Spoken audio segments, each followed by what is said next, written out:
Today I'm joined by Professor Butterworth. I'm so excited. He is the author of these amazing books. We've got the Dyscalculia from Science to Education, and then the newest one, which is Can Fish Count, which is fascinating. I've enjoyed reading both of them tremendously. But it's such an honor to have you here. And in the books, you talk a little bit about your journey into this work, but I would love if you would share that with those that are watching today. Like many things in life and in science, it's down to luck, really, or serendipity. So I used to be a psycholinguist. I worked on language and disorders of language. And I said this is a long story. So in 1982, I met a scientist called Carlo Semenza at a conference in Ravello, Italy, which, by the way, I strongly recommend anyone to go to. Yes. And we struck up a friendship. And because Carlo is something of a visionary, it was his idea that what we should do is take advantage of the fact that the European Economic Community, which we were a member then, later to become the European Union, was providing support for exchange of students. And so I got a brilliant series of Carlo's students coming to London to work on language. And one of them, perhaps the best one, came to London and said, I don't want to work on language. I want to work on something else, something that nobody else is working on. This was 1989. Mm-hmm. And since I had a background in foundation mathematics from a philosophical and logical point of view, I thought maybe it'd be fun to do this from a more empirical perspective. So I said, why don't we work on Acalculia? No one's working on that. You can read the entire literature within a month. Right. That was an exaggeration. You could read the entire literature on Acalculia, or at least Lisa could, in a couple of weeks.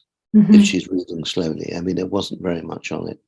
And so that's how I got started in that. And then what we discovered or discovered with more detail was that there was an area in the left hemisphere, which if it was damaged meant that your numerical abilities would be severely affected. If it was spared, even if other stuff was going wrong, your numerical abilities may also be spared.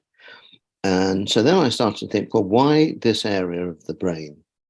I mean, it's what was in those days called an association area. So it brought together information from different modalities.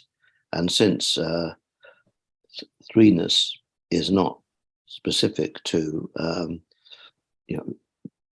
seeing three things or hearing three things or feeling three things, rather abstract, it seemed to me, that would be an appropriate place for the brain to try and locate the concept of threeness in humans. So then you think, well, okay, how does that develop? Can you find that in something similar in other creatures? Mm-hmm. And at the time, there was very little on the numerical abilities of other creatures, and certainly nothing at all on the neural basis of these abilities. So since 1989, we've been doing a lot of work on numbers and not very much work on language. And so Lisa Cipollotti, who was the student, she's now head of neuropsychology at the National Hospital for Neurology in London. Mm-hmm. She published a brilliant series of case studies of the ways in which numerical abilities in the numerate adult brain could break down. So some people were very good at reading numbers but couldn't say them. Some people could say them but couldn't read them. Some people could repeat back multiplication tables but didn't really understand what they were doing. Others couldn't remember their multiplication tables but could work them out. So there were a whole range of dissociations, which was the favored method for neuropsychologists at the time, still is. So it seemed that first of all, that numerical abilities constituted a separate module in the brain, and that within that module there was modularity, so that it's quite what we know about that just even arithmetic is really quite a lot of different things, and these can break down separately or be preserved separately. So that's how I got thinking about the structure of the adult human brain, the numerate adult human brain, and then we started looking at developmental issues, which is presumably what you're really interested in. No, I love that. And one thing I really appreciate about that story is that, I mean, it's proof that it never hurts to speak up and say, no, I don't want to do something, because it might open the doors for more rediscovery, as you said. And so I'm grateful that she spoke up and said something so that we could have these things in front of us today, and that you've written these books. They're such tremendous help. One of the things that you talk about at the beginning of the book, with at least the beginning of this one, that I really resonated with, is there's so many reasons why a student can struggle. And some of those case studies that you were talking about, sometimes it's domain general, just like a working memory issue, language, long-term memory. But you highlight, as you were talking about in the left hemisphere, there's domain-specific issues, such as a struggle with number sets. That's very different than just struggling with working memory. So can you explain a little bit more about those differences between domain general and specific? Well, I could. There are, of course, lots of domain general abilities. Reasoning is one, as you point out. Working memory is another. Long-term memory is a third. You can think of language as being a domain general ability as well. What we found studying patients is that you can be good or bad at calculation when these domain general abilities are either impaired or spared. So in the adult human brain, there isn't really this close connection, or at least it's a connection that can be disconnected. What we know since those studies is that working memory, for example, particularly physiospatial working memory, is linked to numerical abilities. Not linked to dyscalculia as such, but it is linked to numerical abilities. And we discovered this is true even in children who don't have counting words. So we did a study a few years ago with children in remote parts of Australia. These were indigenous kids who spoke one of two languages. So one lot spoke a language called Walbiri, which has words for one, two, few, and many. That's it. And they don't have any counting practices. They don't have body part counting, for example. And then there were another remote group on an island off Arnhem Land, and they speak a language called Anadiliagwa, which also doesn't have counting words or counting practices, at least not for children. And what we found was that, first of all, that if you test them in the right way, you can't say how many are there because they don't have a word for that. And you can't say match these two trays for the number of objects on it because they don't have a word for number. Not only not that do they not have words for numbers, they don't have a word for number as such. So you have to explain in a different way. But if you do it properly, you find that they perform just as well as kids in Melbourne who were brought up speaking English. So that speaks to one of the key themes of all my work, which is that we inherit a capacity, sometimes called number sense, which underpins our ability to learn arithmetic. The second thing we learned more recently, and goes back to your question about working memory, is that in these kids, you do one of neuropsychologists' favorite working memory tasks, which is known as Corsi blocks, where the subject has to tap a series of blocks in the same order that the experimenter tapped them in. if you do that task with these kids, then their ability to do Corsi blocks correlates quite well with their ability to do calculations, non-verbal calculations, because you can't use the usual symbols and you can't use counting words. But you do it right, you find this correlation. So it's certainly true that there's a close connection between spatial working memory and your ability to do arithmetic. Mm-hmm. As I said, that's not the same as dyscalculia, which is a problem with number sense. Yeah, that's really, really interesting. And I think in the world of diagnostics, it gets really muddy quickly, because I think there's not as many professionals that understand the nuances of this. And so we can see that students gaining a diagnosis of a math learning disability, sometimes it's just impacted by those domain general areas. It's not necessarily a number sense issue, right? So how can parents and educators use the data that a neuropsychologist may be providing them with to help them determine, is this more, domain general, or is this more specific? Because I'm not sure that very many professionals would delineate that in their report for the parent. Well, it depends how they've been trained.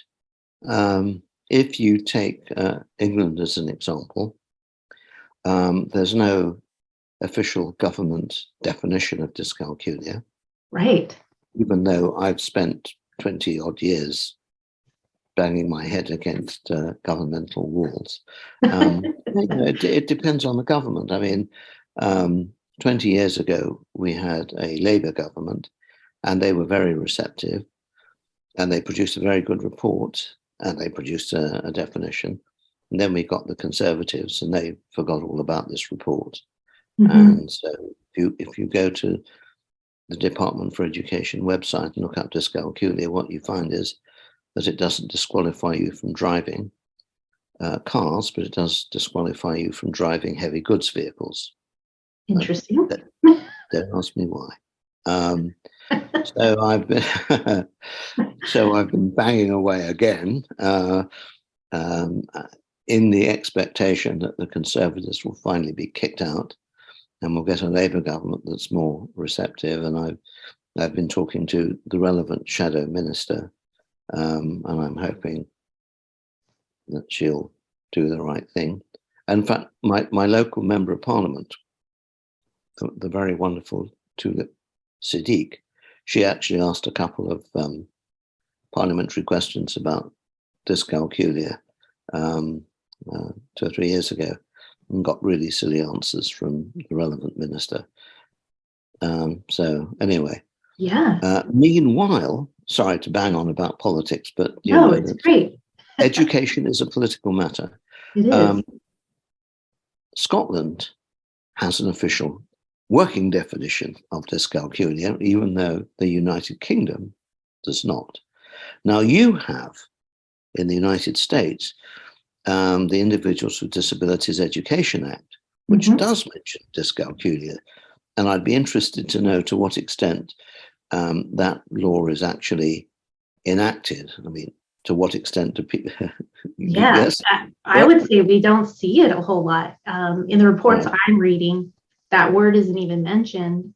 Usually how they categorize it is a specific learning disability in mathematics, then they label the severity, mild, moderate to severe.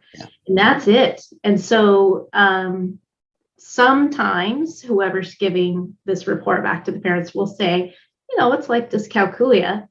But the parents are walking away, shrugging their shoulders, going, okay, what do I do next? And that's when they often find your book, right? And they start to learn, and then they walk away feeling even more confused because, again, no one's communicating using the same terminology, which is really frustrating.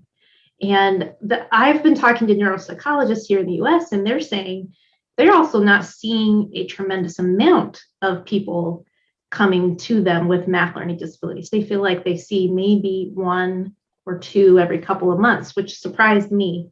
But maybe that's because that's who we serve. So I see lots of children coming to us for help. So to help raise awareness, where would you point professionals that want to do better than whatever guides they may have that want to learn more about dyscalculia and how they can give better reporting information to these families?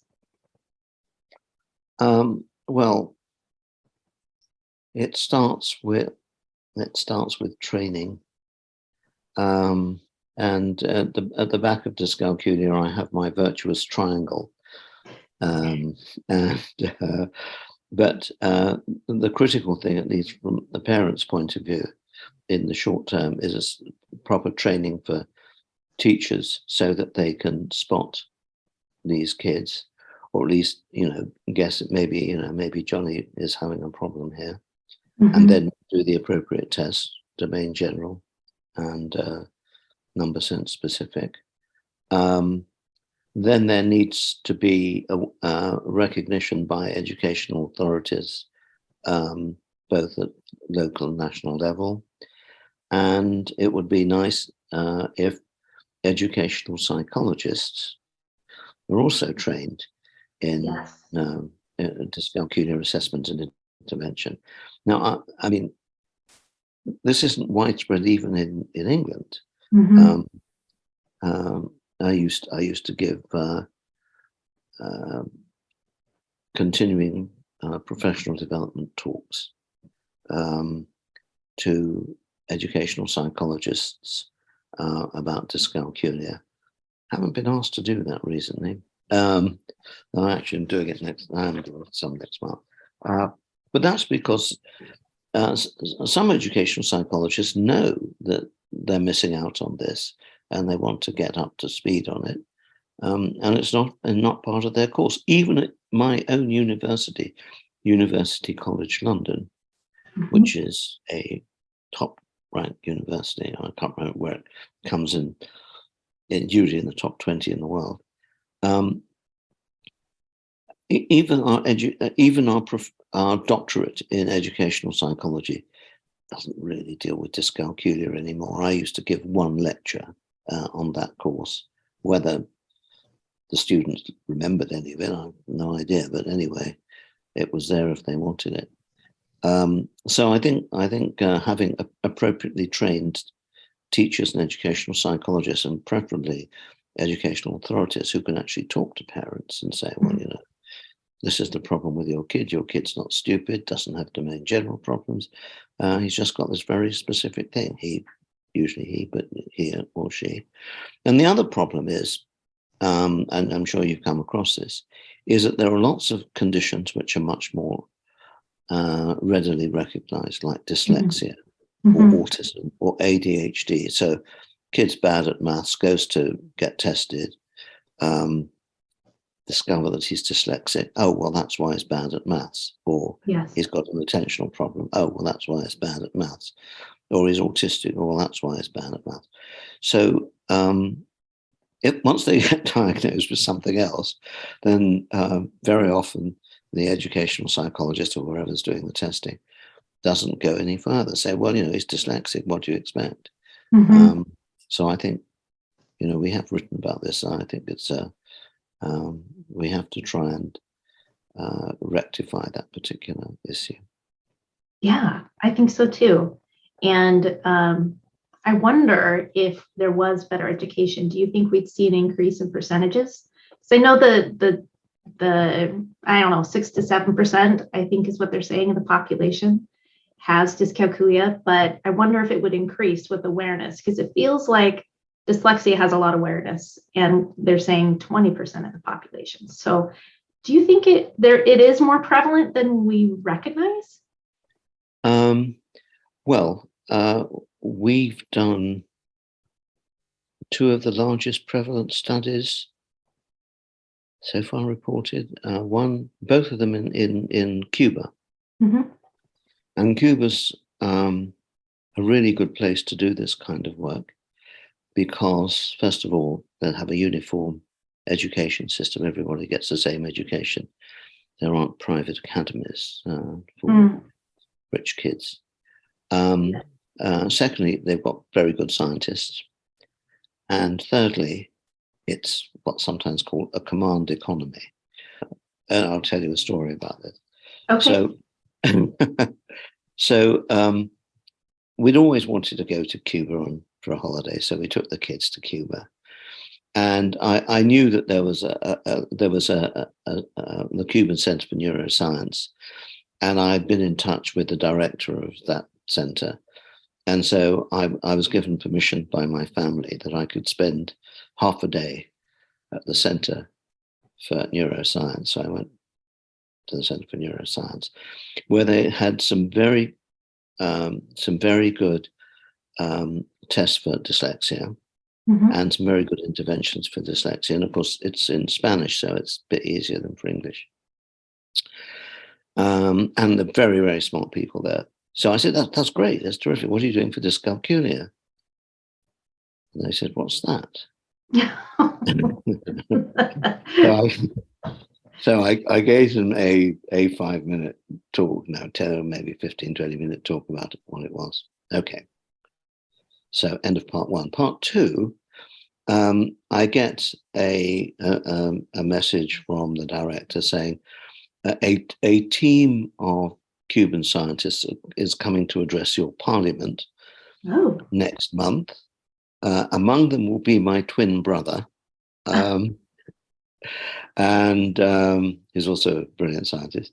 And do you want to go along? So I went along, and the twin brother gave a brilliant talk about the stuff that they're doing mostly with EEG, because they couldn't afford a brain scanner at the time. And so at the end of the whole session, he calls me over. I mean, we'd never met before, but we recognized each other, obviously. And he said, I've got something to show you. And he showed me the result of a prevalence study that they'd done with 11,500 kids. Wow. Based on my 20-minute talk at the center. And it was done well. I mean, really done well. And so 11,500 kids in one district of Havana, and so it's pretty well what geneticists call a universal sample. So every kid from 6 to 16 pretty well was involved in this study, and 2,000 of them were tested individually, because the director said this is going to be done, and because it's a command economy, it was done. But of course, the teachers understood that this was actually going to be very helpful for them. Okay, third part. Third part, yeah. Okay.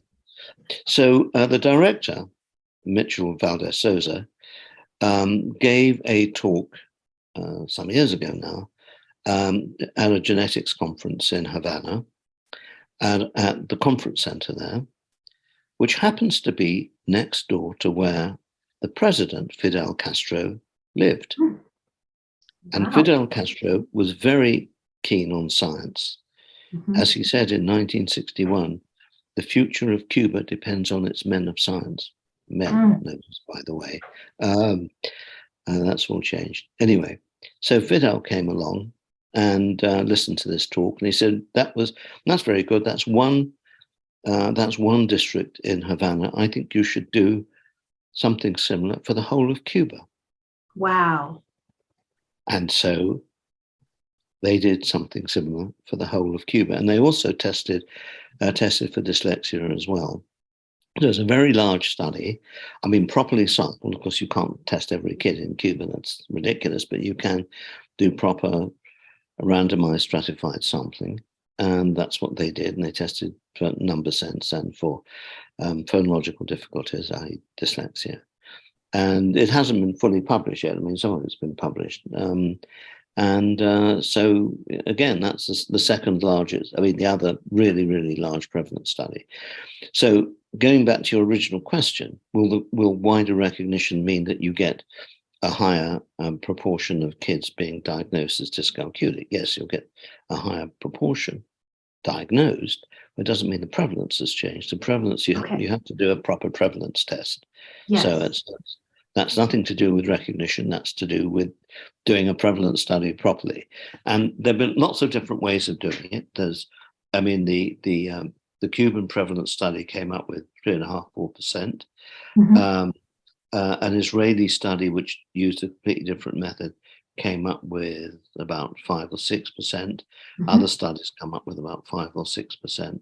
a longitudinal study we did in Melbourne, Australia, which wasn't a prevalent study, but you can have a look at the data and see the kids would be classified by us as dyscalculics, about 7%.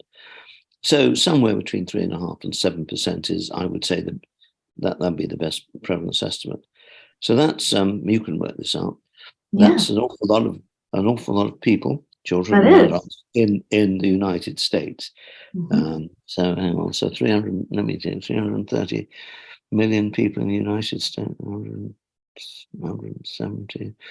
So maybe about 80 million people. No, it can't be that. That's wrong. 8 million people in the United States are dyscalculic. Yeah, it's significant. It's unfortunate that more educators don't know about it or what it looks like. And one thing I'm curious about with these studies, as far as identifying people, I know subitizing is part of that. And your research, you have the random dot patterns with subitizing and things like that. And so as a team, we've been looking more at subitizing, because one thing we're noticing is we don't have the shared language. Sometimes we think we're talking about the same thing, but then as we get talking with other people, we realize their definition of subitizing is a little bit different than ours. And I know that you've worked with Dorian Yao, yes. And so I'm just curious, how do you view subitizing? Because you have the random dot patterns in your books, but I also see them more organized into, like a dice pattern. Right. So Dorian Yao, Dorian moved kids from random dot patterns to organized dot patterns as an intervention. So she got them to recognize dice patterns, or the ones that she preferred. So there are basically two ways in which you can do this as a way of assessing number sense. Maybe three. Okay, they are. Our preferred method, which is you have to assess the number of dots in a randomly arranged dots in a display, and either say the number 7, or press the key 7. So in the Cuba study, it was press the key, and this is certainly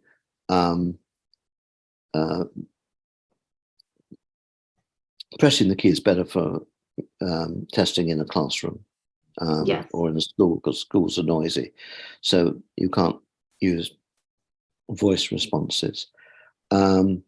The way we've used it in the Dyscalculia screener is you see 7 dots and a digit, and you say, do they match? That's another way of doing it. It's not quite as good, but it's not bad. Then there's another group who get rid of the symbols altogether. So you show 2 dot patterns and say which side has the more dots.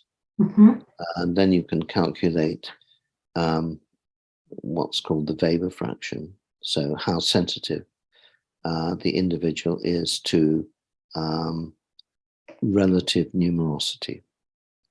And so this is a method used by my former student, Manuela Piazza, and her colleagues in Stanislas Dehaene's lab in Paris.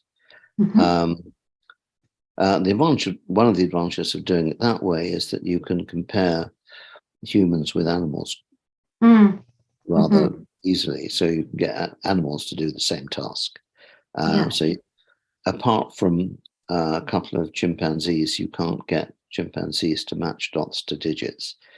So there's, I don't know if you looked at Camfish Count, there's quite a long bit about Matsuzawa's studies of a couple of chimpanzees in his lab in Kyoto. So that there are advantages and disadvantages, and also the disadvantage of our method is that you have to know what the digit 7 means in order to do our task. And if you haven't learnt that well, then it's a problem. So there are pros and cons with these different methods, but they're all trying to tap the same underlying capacity, which is the capacity for numerosity processing, representing the number of objects in a set accurately.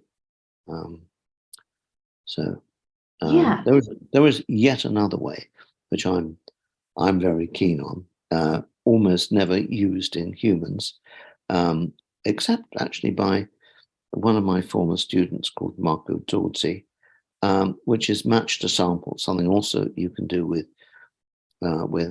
animals. In fact, a very standard method with animals, which is you show the animal, could be a human animal, a dot array, let's say of 7 dots, and then they have to match that to one of, let's say, 2 dot arrays that follow. So there might be one with 5, there might be one with 7, and so they have to match their sample of 7 to a dot array of 7. So for reasons I don't really understand, this hasn't been very widely used with humans, but it's very widely used with animals. But I like it. I think it's good. So all of these things are really trying to tap into an underlying number sense capacity.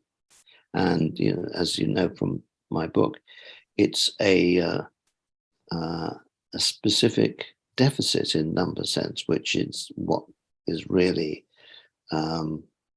dyscalculia about. In a way that's rather similar to most types of dyslexia. Most types of dyslexia are basically a phonological problem. There are visual problems in dyslexia, but in a minority of dyslexics, not phonological, but visual. But for common types of dyslexia, it's a phonological problem. So that's, if you like, the core deficit for dyslexia and the core deficit for dyscalculia.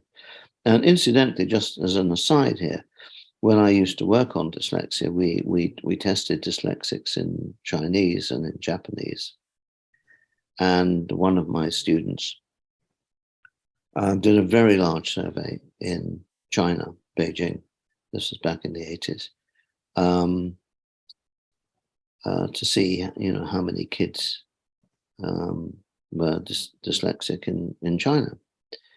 Came up with a very low number, about somewhere between 1 and 1.5%, compared to, let's say, 6-7% in England or United States, or English speakers. And if you look at the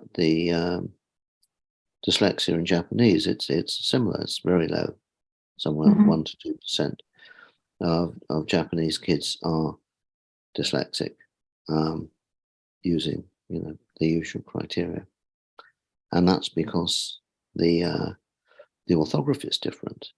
Right. The orthography doesn't demand what English orthography or Italian orthography demands, which is the ability to break up a syllable into component phonemes.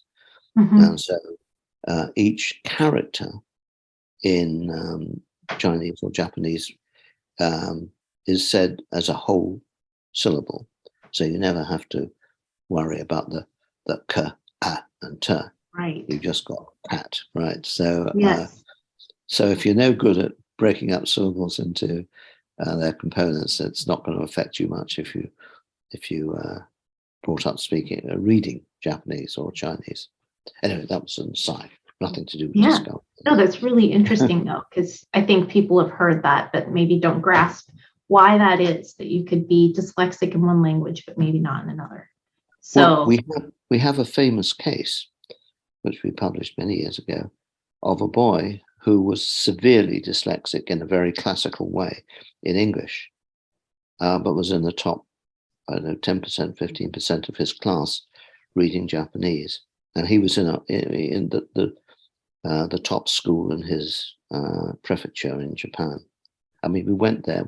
Here's a guy who speaks perfect English, right? His parents are English speakers, but he was brought up in Japan. And we tested his classmates. They all read English better than he did. Of course, their spoken English wasn't very good. It's like, I don't know whether you learned French at school, but they were learning English like you learned French or I learned French. But anyway, so his Japanese reading was very superior, and I think he inherited this from his father, who actually was a famous journalist, who was on our test dyslexic, but his siblings were not dyslexic in English. Interesting.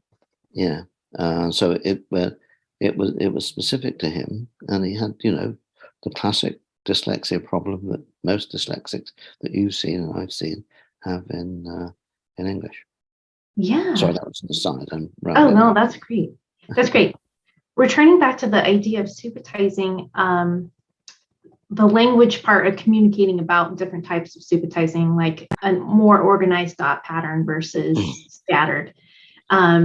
I don't know if you're familiar with Douglas Clements. He wrote an article about subitizing, and he used two words that I thought were helpful. He was referring to scattered dot patterns as perceptual, and an organized, like domino pattern, like you see over my shoulder, would be conceptual, like you're transitioning into organizing the dots to help the brain see more instantly. Have you had much experience with language to describe subitizing in those two different ways, or do you have additional language we could explore? Well, yeah, I've got two. Well, I think of subitizing as being recognizing immediately the number of dots in a display up to about 4. There'll be some individuals who can't subitize 4, and there are some who can subitize more than 4. We've done those tests. Beyond 4, for most people, it's a question of either estimating or counting if you want to get the number right. So we distinguish between subitizing small numerosities and counting or estimating larger numerosities. When it comes to organizing, there are degrees of organization. So there's some work recently about what's called groupitizing. Okay. So it's not using the dot patterns I can see behind you, but it's segregating, let's say, 6 dots into 2 groups of 3. Not your 3, but just a group of 3. And for most people, doing that, grouping the dots, helps them make an accurate estimate of the total numerosity of the display. When we did this task, and I've never published this because I don't really understand it, we only found an advantage if the 2 groups had the same numerosity. So 2 3s give you an advantage, but 3 and 4 don't give you an advantage. 3 and 2 don't give you an advantage. And there's some recent work that suggests that actually low-level visual processing isn't really relevant to dyscalculia. I was quite pleased to see that. I mean, there's some very interesting work in a lab in Florence in Italy that's found this recently, and also some guys in Melbourne, Australia, who found something similar. So I don't think it's a visual problem, and so it's sort of deeper in the brain than a visual. I mean, the visual problem will be in occipital cortex, and numerosity representation will be in parietal cortex. So the stuff in visual cortex will go into parietal cortex to be represented. That's really, really interesting. One more question about subitizing. This one came from a parent that I know who was able to use Jane Emerson's books and a few others, some of Steve Chin's, to teach her daughter, who's dyscalculic, number sense. And so she was curious. She knows that the inability to subitize is a strong indicator of dyscalculia when someone's young, but she was wondering if that's true for adult dyscalculics too. The answer is I don't know. That's my answer. However, that's because I haven't really tested adult dyscalculics with. I haven't done anything systematic. I mean, we have adults who come into the lab with dyscalculia, and we do test them on dot enumeration tasks. But I don't have, what should I say, proper data on adults. Very difficult to sample adults. Easy to sample kids. Get all the kids in year 3, there you go. Not a problem. But which adults do you sample in order to get a right? Okay. Right. So what we do in the clinic is we'd say, well, we give them the tasks that we've standardized for individuals up to age 14, and we say, well, they're 23, so they're going to be a bit better than 14, we think. So if they're really bad on our kids' tasks, we say, well, yeah, definitely dyscalculic. If they're sort of marginal, we say, well, maybe. And if they're better than what we would expect for kids of 14, we say, well, we don't really know. So there isn't proper standardization for these adults at the moment. However, ask me in a couple of weeks. There's some people in Buenos Aires who've been doing a lot of tests with adult dyscalculics, and they may have some standardization. In fact, here's another example of serendipity. So one of my master's students 3 or 4 years ago was from Buenos Aires, and so I gave her, my usual my one lecture on dyscalculia, but she did a project with me on dyscalculia in London, and we were testing an intervention that we designed for dyscalculic kids, and we got some very nice results from a small London study, but carefully designed. And when she went back to Buenos Aires, she was working with a center for kids with specific learning difficulties. I mean, that's where she was and where she went back to. And she's now created a Spanish language network for dyscalculia, which is meeting week, I think it's next week or week after next. And she's been working a lot with adult dyscalculic. So I don't know whether she's got a standardized test. She might have. We've been trying to improve our dyscalculia screener.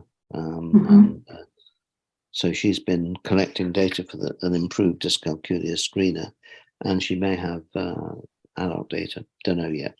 I'll find out. I'll have to follow up with that. So she's now got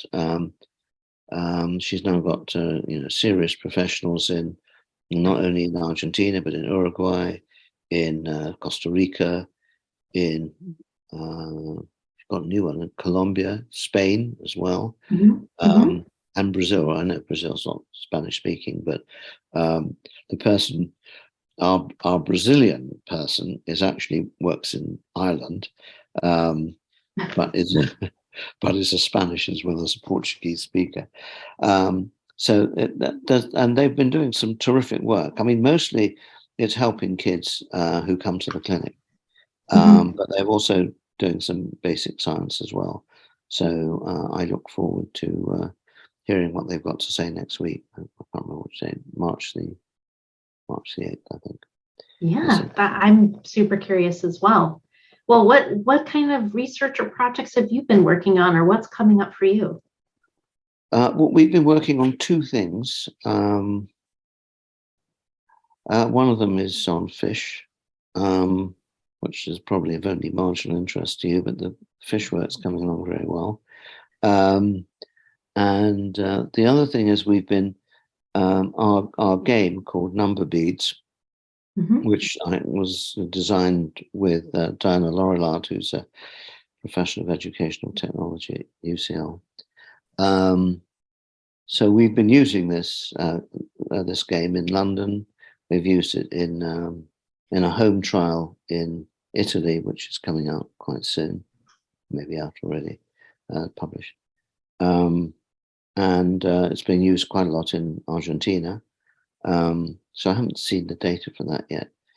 but we learnt in December that the Ministry of Education in Singapore has been using it. So we have a project in Singapore using number beads and another game that we developed with kids who what they have low progress in mathematics. Now, as you probably know, if you look at any international comparison, Singapore is either top or near the top of the rankings, right? Yes. And they're very good, and they've got a very serious Ministry of Education. However, they don't know what to do about dyscalculics. And so they came to us for help. So we've been collaborating with the National Institute of Education there, doing a bit of work, particularly with our game. Anyway, unbeknownst to us, the Ministry of Education took our game and did a very large study, I think 900 kids. Wow. And they found really, really impressive improvement in these kids. And on their own before and after tests. So it's, and they've been trying to link up the improvements to gameplay analytics, quite fancy analytics stuff. We've been in discussions with them, and we're going over to Singapore next week to talk to the ministry because they want to use the game in all their schools, not just as a sample, but in all their schools, because it seems to work. I mean, and unlike most educational interventions, the results seem to be spectacularly good. Now, I haven't seen the raw data. I've only seen their analysis of it, and so we have to kind of get our hands dirty in the raw data. Now so one of the things we want to do is, first of all, make sure that they can use it in all their schools if they want to. This means some kind of licensing arrangement. And secondly, we want to make sure they've got a proper control group, because it wasn't clear to me they did have a proper control group. I mean, you could have a dose-dependent analysis. That is, how well did the kids play the game? Does that correlate with how much they improve? So we have to go and look at that. And the third thing we need to talk to them about is the data's fine for people like me or for the Ministry of Education or for the National Institute of Education. But what about the teacher in the school? Data is not appropriate for them. So we need to have some kind of dashboard that teachers can use and say, well, Johnny is not doing very well on the game or on the test. So I think you should have another look at him. So that's what. So next week we're going to have these talks with the Ministry of Education there, and see if we can, make sure that the analysis is done properly. There's a control group if there isn't one. I'm not sure. A dose-dependent analysis. They haven't done that. And then then we can, if that's all kosher, then we can roll that out. You can have a copy, and yes, I would love a copy. Everybody can. Well, you can have a copy now. Yes, but you won't get any data. So you have to sign up to get data. I mean, it's free, but you have to sign up. But we want to make sure that we don't want to give it to people if it doesn't really work. So we have to make sure it really works. I mean, we've got, as I say, got an Italian study, a London study, and some Argentinian data, which suggests it does work. But the Singapore data is the biggest study, and it's, as far as I can tell, the most impressive. So that really does work. Then we can roll it out. And you can have a copy, and you can get your own data, and you can see the data for Johnny on your dashboard. You have to do the dashboard. That's not trivial, but anyway. So that's what we're doing. And then we're trying to develop some more games for dyscalculics. We've got one game for fractions, because all kids have trouble with fractions. Yes, they do.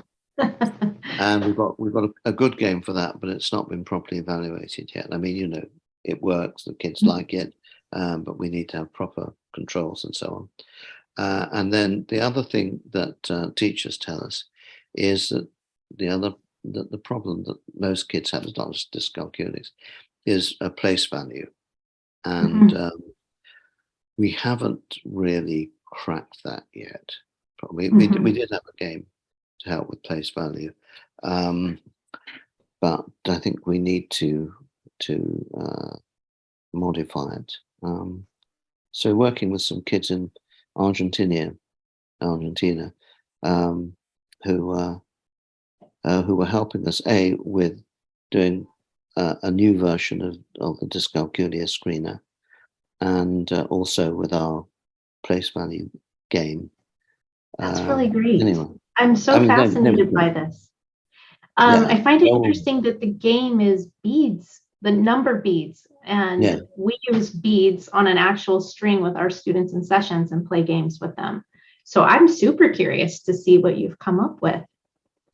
I'll send you a link. Essentially, it's digital Dorian. So Dorian was this wonderful teacher of kids with dyscalculia, really wonderful. I mean, she's no longer with us. Yes. Died a few years ago. And so basically, what we've done is we've taken Dorian's methods, digitalized them, and used a kind of a constructionist approach, which is what you would do with real beads and real number tracks. So you have to make, you actually have to construct solutions. You can't guess them. Do you have any quick questions to? Just where should people connect with you? What's the best way if they want to connect? Email. Okay. You've got my email. I've got your email. I'm happy to accept emails. We should do a follow-up call sometime in the future about your game and the data. And I'll try to be a bit more concise next time. Oh, no. I really enjoyed today. Thank you so much. Okay. Anyway, you've heard all my stories now. So yes, it was wonderful. Thank you so much. Okay. Bye for now. Bye-bye.